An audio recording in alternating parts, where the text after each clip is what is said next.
Hello everyone, welcome to Caroline Nutrition. This is episode 3, Diabetes. It's not just about sugar. I'm your host Ian Cath, and I'm the one with the interesting questions to help us have the best that food has to give: health, vitality and enjoyment. And to help me make some sense of all the information that's out there, I'm joined with Caroline Scott, nutritionalist and dietitian, and the person with the answers to your questions. Hello Caroline, how are things today? Oh, good. Thanks, Ian. How are you? I'm well. I'm looking forward to getting into this episode, chipping away at another topic, which I know that some people know a lot about and something I know nothing about because I know no one who has had these issues, and that's the topic of diabetes. Truly? You know no one? No, I don't know anyone. Wow. I have bumped into a few people over the years, but I don't know anyone who has diabetes. I did know a young chap, a child when I was in primary school, who had diabetes, and he went into convulsions a couple of times and had to eat a jelly bean or something, but I never really understood what it was all about. And there have been a couple of other people here and there who kept sticking needles in themselves, but the reality is I really don't know what diabetes is all about. I know it's got something to do with the pancreas and insulin, and the Canadians developed a replacement for that, but yeah, I don't know much about it at all. I certainly don't know what causes it and the different types of diabetes. So that's the topic for today. And I do get the feeling, just like the tagline said, it's not just about sugar. Maybe it's about a few other things. And that's what we're going to dig in today, isn't it? Yes. I'm still stuck at you not knowing anyone who has diabetes. I hear what you're saying.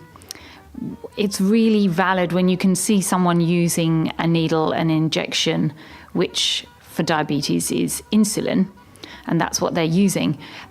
I guess the main type of diabetes that we'll talk about today is diabetes type 2, which used to be called adult onset diabetes. But sadly and horrifically, since so many children and young people today suffer from diabetes type 2, they can no longer call it adult onset or age onset diabetes. And that's why they're calling it diabetes type 2, which is really, really sad, given that diabetes type 2 is almost always reversible and preventable. Okay. Well, before we get away with it, I want to sort of wind this back a little bit. Back when I was an 8-year-old, this kid suddenly threw himself on the ground and went into convulsions, and they basically did some first aid to him. What sort of diabetes was that? Well, that's the juvenile diabetes. That's diabetes type 1.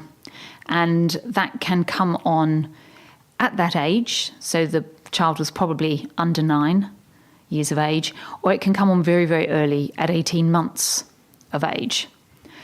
So it's an early... So we're talking about infants? Yes. So genetic, there's a genetic condition. And that can be triggered very early.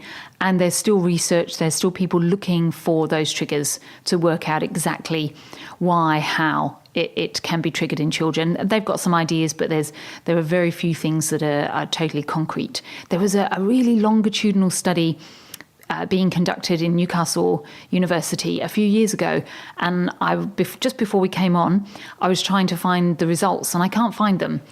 So I'll keep looking and see if I can let you know next time the results of that study. But they were looking at various foods to see if there were triggers for diabetes type 1. So nothing's been discovered as of yet.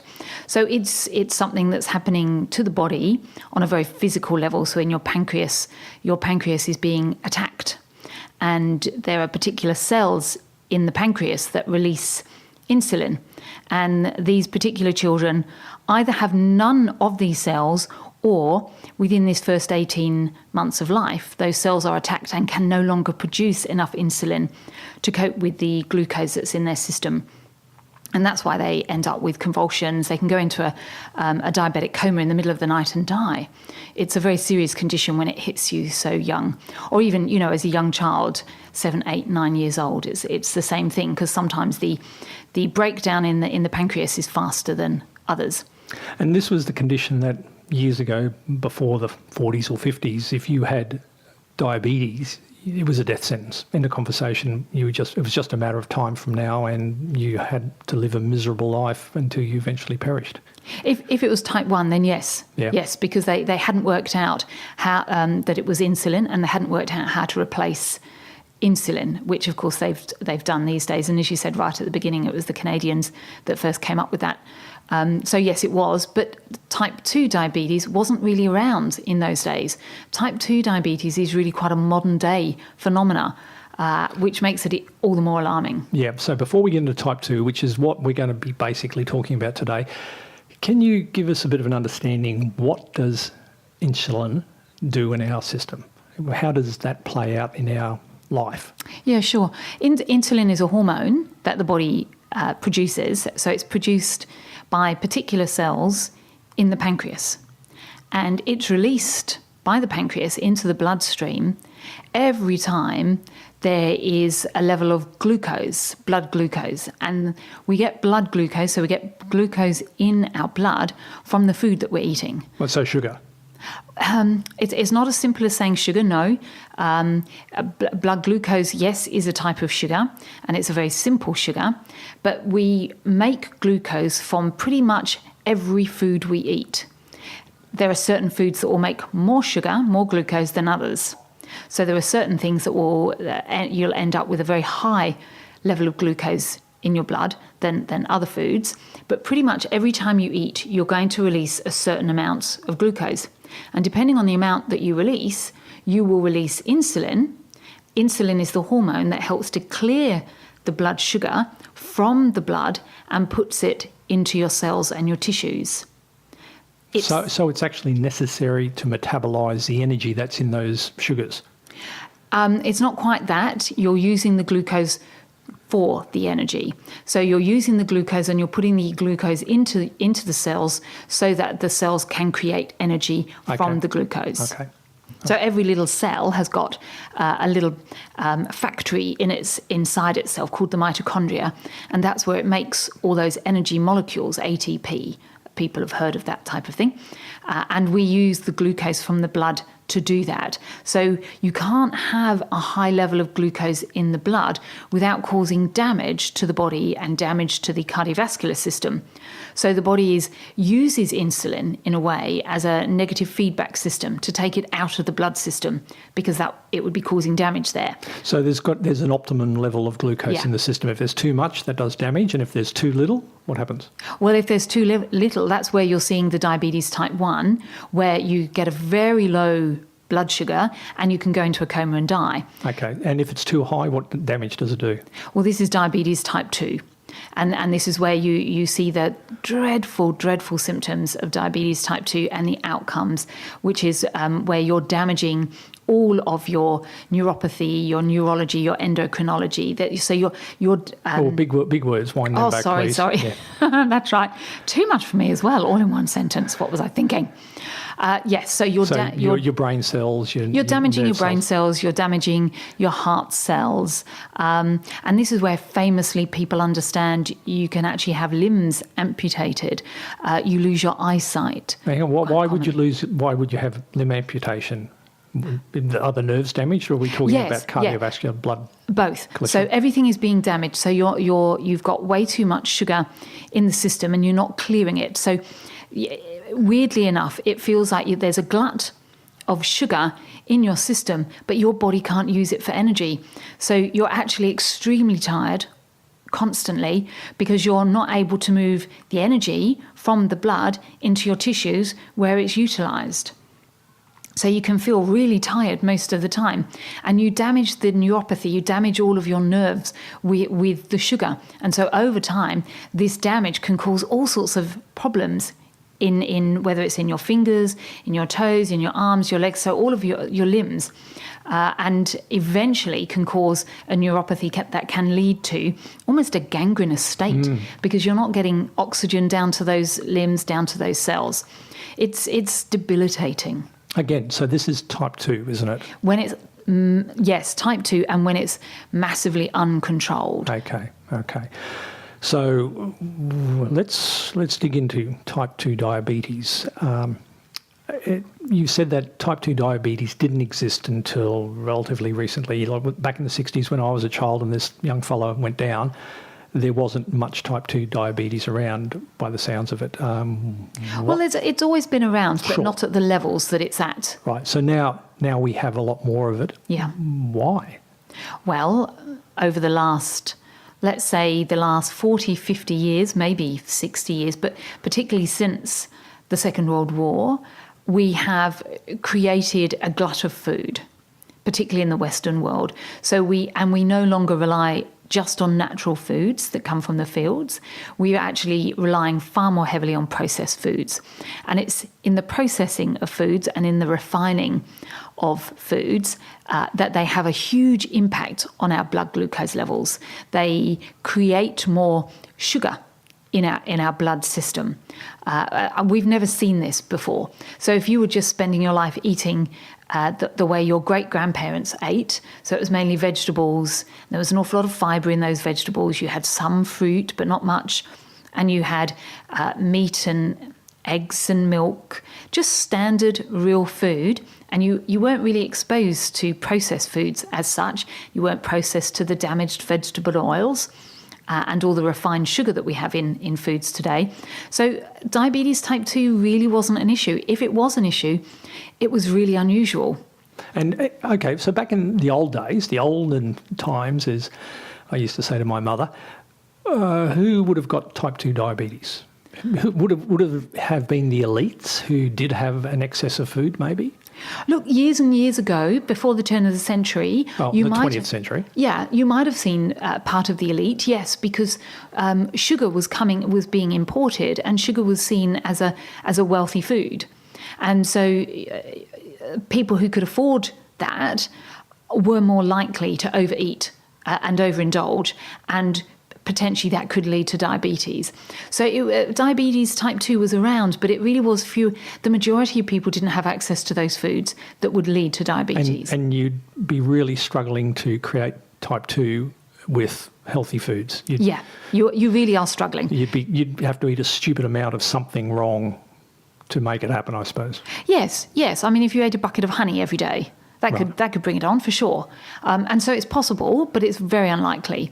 And so the levels, what we call the incidence, which means the number of new cases on a yearly basis, the incidence of type 2 diabetes is very low until the Second World War and this incredible refinement of flours, wheat-based flours, but also this refinement of sugar in our diet has seen this glut of processed foods that aren't natural and they're not sourced naturally. So it's not just about sugar.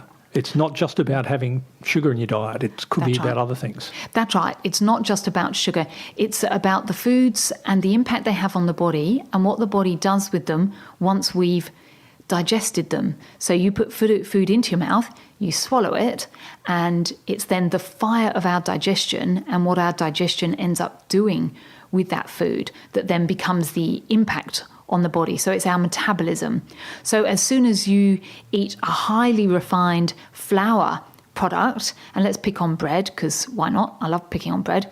So for many breads, particularly if they're white, if you're using a refined white flour, and it doesn't really matter what grain it comes from, whether it's rice or wheat or whatever, or buckwheat, whatever, if it's white, then it's had all of its derivatives removed. It's had all of the bran, all of the fibre, and all you've got left is starch. And starch in our blood system, or starch in our digestion, becomes sugar, blood glucose, very, very quickly, almost instantly. And suddenly, after eating a couple of slices of white bread, you've got a high blood sugar level. And this is dangerous for the body. So you will get a subsequent release of insulin. And that's okay. The insulin will be in your system and will deal with the glucose. Where it's not okay is if we do this consistently. I don't know if you've ever tried, when you get that lovely white bread, the soft white bread, and putting that into your mouth and just letting it to dissolve rather than just chewing it up and swallowing it straight away. Let it dissolve for a while in your mouth and you'll soon notice, I've even done this with a spoonful of white rice. You'll soon notice over time, as it dissolves in your mouth, there's a real sweetness to it. And this is really what I'm talking about, that the sweetness that's naturally there because of the starch is broken down almost immediately in your mouth, and you're getting almost this mouthful of sugar. It's glucose. That's the simplest sugar that we've got, glucose. It's one molecule, and when you have too much of it in the bloodstream, that's when it becomes a problem. Not that it's there because we need it, but it's when it consistently is too high. So why is it different to take a piece of white bread and put it in my mouth and let it dissolve and become sugar versus, say, a bit of coarse sourdough that I put in my mouth? That's going to do the same thing, isn't it? Well, yes, it will. But generally in many of these other breads that have some of the bran and some of the fibre left, what they'll do, the fibre itself will work really hard and it will slow down the release of the starch. So you'd have to hold that bread in your mouth for a lot longer to actually get the same effect. You give it a go. I reckon you wouldn't get anywhere near the level of sweetness from a piece of sourdough than you would from just a plain piece of white bread. So this is a case of you got too much bang for your buck in the case of highly processed foods, and that's what's causing the problems downstream. Yeah, that's right, exactly. So the more that you eat food in its natural state, so for example vegetables, the more you eat them in their natural state rather than altered, the higher levels of fibre that you get in them, which slows the release of the natural sugars and starches that are in these foods. So if the sugars are being released into your bloodstream slowly, I take it your pancreas has a chance to release the appropriate amount of insulin to deal with it, and everything just bubbles along tickety-poo. Yes, versus getting a rush of too much sugars. Yeah, absolutely. And it's easier for the body to absorb smaller, more consistent levels of blood glucose than it is to have a big surge. So just think about it in the terms of buckets. You know, if you had an empty bucket and you fill it up with a whole bunch of water all at once, compared to a slow trickle, you've got much better chance of controlling things for your body and a much better energy output and energy release when you've got a small trickle rather than a burst of energy. So it's not just about total amounts of sugar, it's about the pace at which you get into your system. Well, yes, in terms of the way it deals with insulin. So if you've got a huge flood of blood glucose, you are going to need a huge flood of insulin. And this can then lead to the problem called insulin resistance, where when your body is consistently trying to stuff a whole bunch of glucose into all of your cells all at once, and because that's what the insulin does, it goes around knocking on all the cell doors and shoving as much glucose as it can into every cell it comes to, including your liver. Your liver has an enormous capacity for storage of glucose, and it turns it in the liver into glycogen, which can be released later on, overnight, for example, for energy. But when your insulin is forever doing that to your cells develop this resistance because they're not able to use up all of that glucose in time before you give it the next great glut of glucose. Whereas if you were doing things slowly, and things were happening over time and more consistently, your body would be able to utilise that energy that you're giving it. So it really is about the quantity on a consistent basis that makes the biggest difference. So as far as type 2 diabetes, is that the only way that it can come about, through diet? No, not necessarily. There are other ways that we can induce a diabetic picture in the body. There's a couple of other ways, actually. One of them, and we've covered this in a previous podcast, one of them is inflammation. So you can actually create a picture of diabetes in your body through incredible stress, not just a poor diet, but also pathogens, so bacteria, viruses, whether they're in the gut or in your liver. A toxic load in the body, so whether that be heavy metals or again pathogenic bacteria, or just a huge amount of stress. So if you're in your life, if you were to have a hugely stressful event, it can change your metabolism so profoundly that you end up with a diabetic state. Another way that you can actually alter your metabolism in this way. And we know now the research is showing that using statin drugs can create diabetes, particularly in women. There's a big link between taking statin drugs and diabetes type 2, which is very sad considering the number of people who are taking statin drugs. There's also a link between depression and diabetes. So in diabetic women in particular, there's a 13% increased dysfunction of thyroid function. So there's a strong link there. They're not entirely sure of the link between thyroid function and diabetes. They know it has to do with the thyroid hormones, and the thyroid hormones are incredibly reliant on many of our nutrients like selenium, coenzyme Q10, vitamin D, vitamin A. And all of these nutrients are, irritatingly enough, are also suppressed or affected, reduced by using statin medication. So the link might just be through statin medication, or it might be that in particular these women who have poor thyroid function, for other reasons, there might be hormonal imbalances, it can lead to a diabetic picture. So it's not just purely through our diet, but we do see the majority of cases of type 2 diabetes is caused through diet. Okay, so how prevalent is it? You've mentioned that there's more of it around these days, and some people have suggested there's an epidemic. Is that too much of an exaggeration?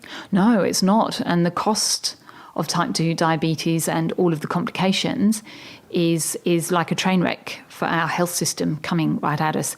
And in fact, the World Health Organization, I'm struggling now to remember all the figures, but the World Health Organization just 2 years ago actually put out an emergency directive suggesting that diabetes is becoming the health burden, global health burden.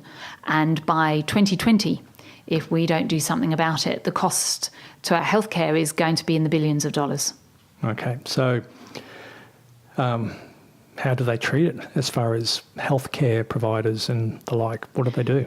Well, healthcare providers, sadly, they're trying to offer what they are understanding diabetes. They're not necessarily offering what is out there. There is a lot of research out there, and there's some really exciting stuff going on in the research world around diabetes type 2. There's particularly an amazing doctor, and he's working out of the University of Newcastle in Northern England, and he's actually been reversing type 2 diabetes using purely diet. So, and he's been getting people off their medications and changing their bloods all the way back to, you wouldn't know that person had been diabetic. Okay, so there is medication for type 2? There is also medication, but the medication is, all the medication is doing is maintaining the position. Okay. It's not resolving it in any way, and it's not offering particularly a solution. It's just a maintenance. Is insulin, like the type 1, they inject insulin, is that used for type 2? Only, it can be used for type 2, but only when your blood sugars are so poorly controlled, only when you haven't managed it yourself in your diet, that your blood sugar levels are so poorly controlled that you need the insulin. Okay, so there's no reason why you shouldn't be able to manage it with diet. That's right. And exercise. It's not diet, completely diet alone. Just about to ask what else. Yeah, so exercise, in terms of the research, it's really well researched and catalogued. Exercise helps enormously.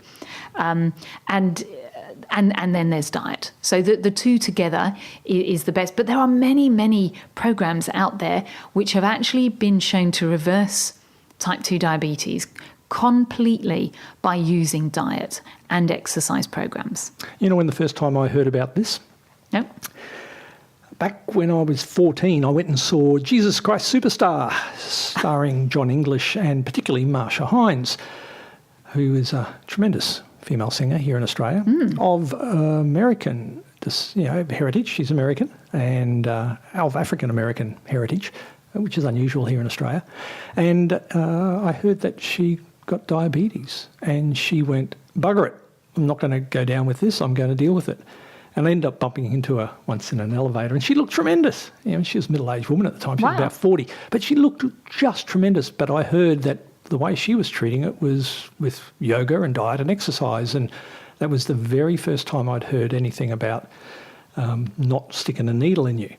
And and I thought, I've got no idea why. I had no idea at all how diet and exercise could help with diabetes, especially when I remember that kid from school.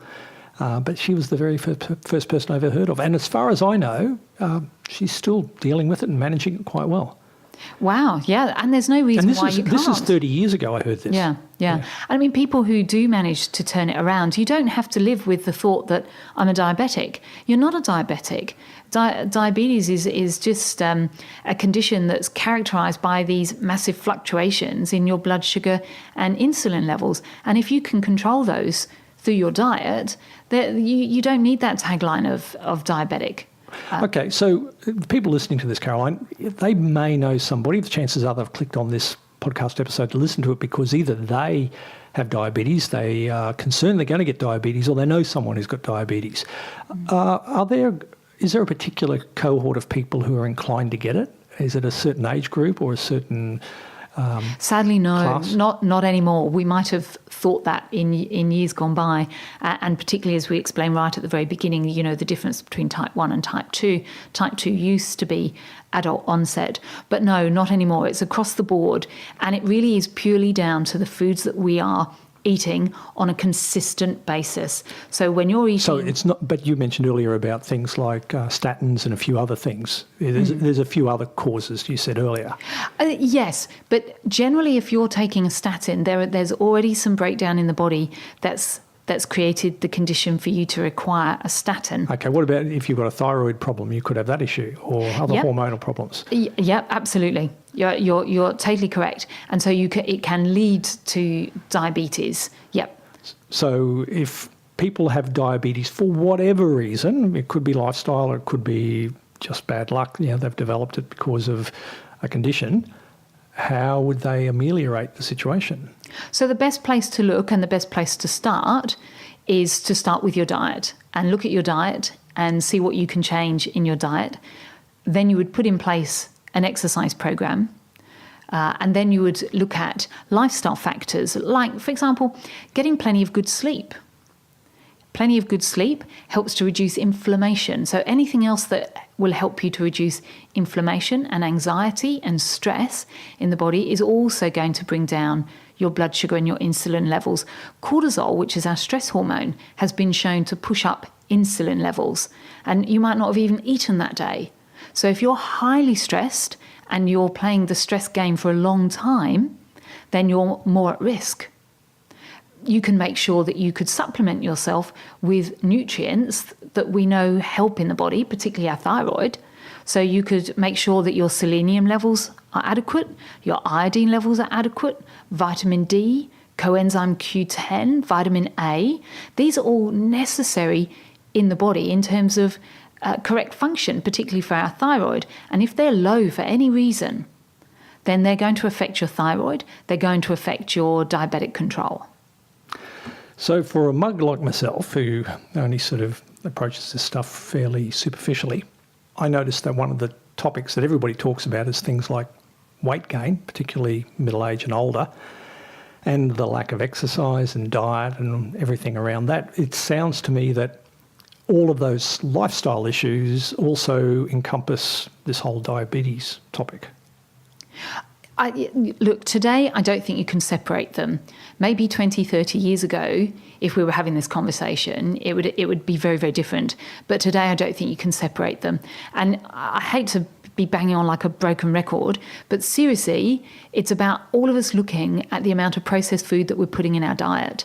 The amount of look, whenever I speak to clients, the number of convenience foods that we're eating, the number of ready-made meals that we're eating instead of cooking from scratch, the amount of bread that we eat, all of this processed stuff that is just consistently giving us high sugar levels. Some people never come down to a low sugar level or to a moderate sugar level during the day. They consistently stay at a high level.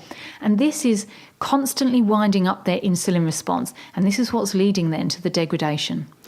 So sometimes people talk about having low blood sugar and then they go and have a chocolate bar sometimes, or at least a piece of fruit. Is that a wrong thing to do? Yeah, absolutely, because you're just perpetuating the cycle. So I have. But how do you get through that cranky period? Okay, so it's coming back to basics, and I know we've covered this before, and we will cover it again because it really is coming back to basics. So every time you provide yourself with a meal, you must think of everything that's going to help you to stabilise your blood sugar levels. And that means you're planning your meals, always keeping in mind using adequate levels of protein, good levels of good quality fat, and then adding a certain amount. And for people that are more active than others, you want more carbohydrate. Some people want less carbohydrate, but you want to add carbohydrate to your meals. But when you're thinking about the carbohydrate you're going to add to your meals, you don't want processed refined foods. You want to add carbohydrate in the form of natural foods like vegetables, a small amount of fruit, nuts, seeds, beans, legumes, lentils. They contain good levels of carbohydrate that are not going to peak your blood glucose levels and therefore your insulin levels. So it all comes back to how do you manage all the way through the day with your meals. What can happen is that if we, for example, if we skip breakfast or we don't have a good breakfast, so I met someone just the other day who was telling me what a great diet they had, and they started the day with cornflakes and soy milk. I decided that potentially is not a great day and not a great start to the breakfast, because by 10 o'clock she's absolutely exhausted and she's got a sugar low, as you would understand, because she's had a big surge in the morning from the cornflakes, which is basically sugar, let's face it. And there's nothing there to help offset or balance her sugar levels. So by 10 o'clock, she's feeling really low and cranky, so she goes and either has a coffee or she eats another processed carbohydrate, which gives her a peak. And so you feel great for, let's say, half an hour, and then you crash and burn again. And if you do that consistently through the day, this is leading you towards an insulin resistance and a pre-diabetic picture. So the picture I get, those good foods, that you explained earlier, they all seem to be things that are going to take quite a bit of effort for your body to process. They're not the sort of thing that your body's just going to metabolise and shove in your blood system very quickly. It's going to take a while to grind them down and process them, and that's a good thing. Yeah, that's right. When they're natural foods, which contain all of the fibres and the whole grains and the lectins and all the things that come in whole foods, that means that you'll get that really slow release of sugars over time, which will give you energy over time. So making it simple for our body to get nutrition into it is not a good thing. Well, it's not about getting nutrition into it simply, is it? When you're eating a processed food, there's no nutrition. No, you're right. It's more sugars. That's more just a convenience. You're just stuffing it because you're going for the quick fix. Yeah. And that's never going to be a good idea. Okay. I think I've got that. And this is really going way over too. It's a big topic. There's a lot to it that I didn't really understand. Quickly, how would you just wrap it up so everybody knows, although you have said it a few times? Okay, so what you really start off by doing is looking at your diet.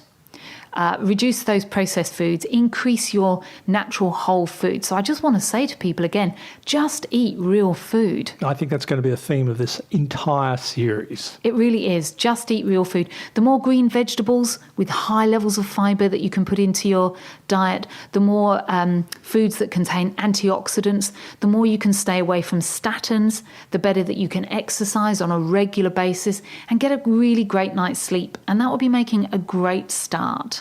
It actually sounds more enjoyable to me. What? All of those things. It's better than just shoving a party pie in your face. Absolutely, but you'd be amazed the number of people who still want to shove party pies in their faces. Yeah. Why are we doing that? Let's have a good life, everybody. Yes. So what I'd be interested, I don't know how you feel, Caroline, but I'd be interested to know if anybody's got a diabetes story, either their own or somebody they know, and particularly where they got it right or where they didn't get it right.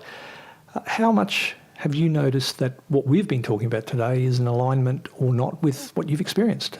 Love to know. Get back to us on the email and we'll maybe talk about you on a future episode. Yeah, that would be great. I'd love to. Obviously, we can't solve people's problems individually or online like this, but certainly we can answer questions. And we can talk about the general gist of a topic. So, yeah, please get back to us. There are plenty of ways of contacting us. One of the best, of course, is email, which is contact@carolinenutrition.com. You can also subscribe in iTunes or on your favourite podcatching app. Caroline's Twitter handle is @CJRScott, whereas mine is @IanCaff. There's also a Facebook and a SoundCloud page which you can find. All of these links are available on the site at carolinenutrition.com. Drop on over. We'd love to hear from you. What are we talking about next time, Caroline? Well, what I really want to cover is another issue that many of my clients come to me about, and this really is about their energy levels. I can't tell you the number of people who come in and their main complaint is a lack of energy, and it doesn't seem to matter the age or what they're doing in their lives, what stage they're at, whether they're young, whether they're middle-aged, older, whether they've got children or not got children. Energy seems to be a massive deficiency in people's lives right now. And so I'd really like to cover that, because when I talk to people, there are some common denominators, common things that we're doing, common things that we're not doing that actually make a huge difference to our vitality and energy. So I think energy is the next thing. Okay, let's talk about energy. And do you happen to have a recipe, by any chance, for what the good folks out there might be able to make up for themselves? Maybe it might even have something to do with this topic of diabetes today. Well, what I thought might be great, this is something I've been doing for myself for a while, and just at the weekend I was staying with a friend and we came up with a recipe. So I thought, cool, I'll share this one with everyone. So I'm into, and I don't know if everyone is, but if you're not, then you might like to give it a go or not, green smoothies. But for me, a green smoothie, particularly when we think about balancing our blood sugar levels, it's not just about a bunch of green stuff stuffed into your NutriBullet. We really need to make sure... Or any other generic... Yes, since we're not being paid by NutriBullet, that's very true. That's right. That's right. So any kind of amazing... food blender. You just don't like my NutriBullet, I know. No. I think it's brilliant. It's a blender. It's a blender. All right. So it's a very powerful blender, folks. So what I do is make sure that your smoothie has some fat, and that might take the form of nuts, seeds, coconut oil or avocado, but it needs some fat and it also needs some protein. And I like to put a great big spoonful of tahini, or again, some seeds, chia seeds, flax seeds, hemp seeds even, into that, and then add the greens, a little bit of fruit so it doesn't taste like pondweed, and then a whole bunch of greens. What sort of fruit? Oh, whatever you fancy, really. I think bang for buck, if we're talking about high levels of antioxidants, you can't go past half a cup of berries of some sort, particularly blueberries, raspberries, strawberries, or just half a banana. What I tend to do is, if I've frozen some bananas, I find that putting half a frozen banana helps to really make the whole smoothie quite creamy and quite thick. And I like it like that. But if I don't have bananas, then I'll use some berries. And just by making sure that you've got that protein and the fat in the smoothie, it will actually keep you satisfied through the morning, rather than, and this is where my friend and I were swapping stories, I guess, she didn't feel that her smoothie, she was always hungry a couple of hours later. And so when she made me a smoothie, I had to agree with her. But all she did was put in a bunch of fruit and some greens. And that just didn't sustain me at all. So going back to what you were talking about earlier, you had a bit of a peak with the sugar. Yes. And the greens were good, but there was no fat to give you the long-term burn. Yeah, or the protein that helps to give you the long-term burn. Both of them. So a steak or a piece of liver. In your green smoothie. Well, it's a thought. Disgusting. Okay, bad idea. Okay, but yeah, I get that. I get that. If it's just the greens and fruit to make it sweet, maybe wind back the fruit and throw in... Well, it's about making sure you add some form of fat, whatever that is. Experiment and see what you like the best. And then some form of protein. And sometimes the fat and the protein might coincide. So if you've got a handful of macadamia nuts, that contains both the protein and the fat, and that's adequate. Gotcha. But experiment. Yep, sounds good. Me personally, I'm not a big fan of smoothies. I've had a few of them in my time. Yeah, they're all right. I'd rather have a bit of an egg fry-up or something similar. But that's me, and it works for me. But for you, good folk out there in podcast world, maybe a smoothie does suit you. So let us also know what you think of a smoothie if you give it a go. That's it for today's episode, Caroline. Thanks for being here. Thanks for sharing it with me. No worries. Look forward to the next one. Next time. Bye for now. Bye.